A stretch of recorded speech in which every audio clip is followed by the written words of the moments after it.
when we were like editing Bad Boys for Life, we were thinking, what is the next level? And then we thought, yeah, it has to be Marvel. It's the biggest in the biz. So we were thinking, yeah, then we have to make like a, a Muslim superhero, not knowing there was a comic book. And then we discovered Miss Marvel, and we just fell in love with Kamala Khan, her friends, her family, her world.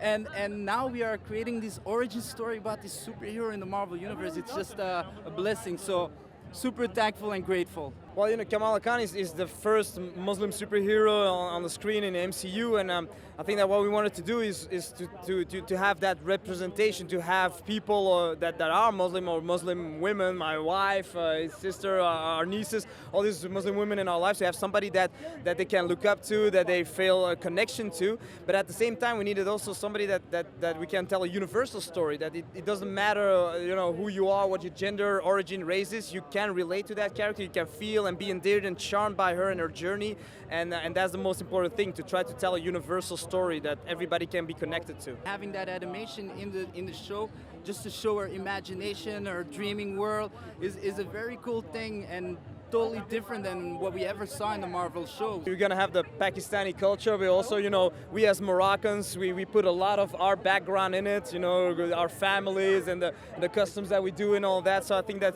you're gonna have really a lot of authenticity, and at the same time, you're gonna have something that is just connecting everybody to that story, to that coming of age story. Everybody on this carpet has been working for so long, so hard on this show, and we take it for granted. We've been living with them for years now.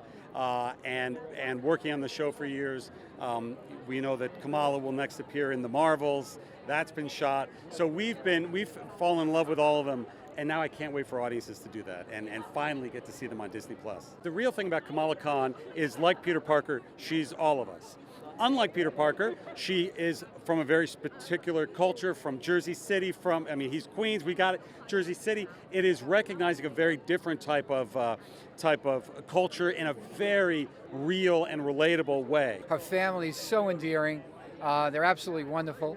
We've been kidding and saying we want to be adopted by them, and very excited for the audiences to see the Khan family. I can't wait for audience to see it, and to see a new hero who grew up, like many of us in the audience, with these films and with these characters. I literally found out in front of my best friends who didn't know I had auditioned in the first place, and so I was like literally trying not to have a reaction, and then Kevin Feige's face was like a jump scare on my phone.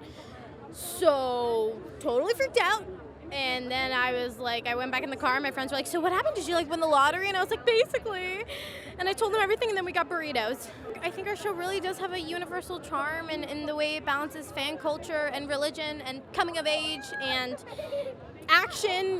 We really have a wide audience, and I hope fans are kind of able to relate to Kamala's story and are motivated to continue making fan art and cosplays and breaking trailers frame by frame, because that is Marvel, and Marvel's totally built on their fandom, and just being a part of that is so incredible. I get to be a nerd who represents other nerds.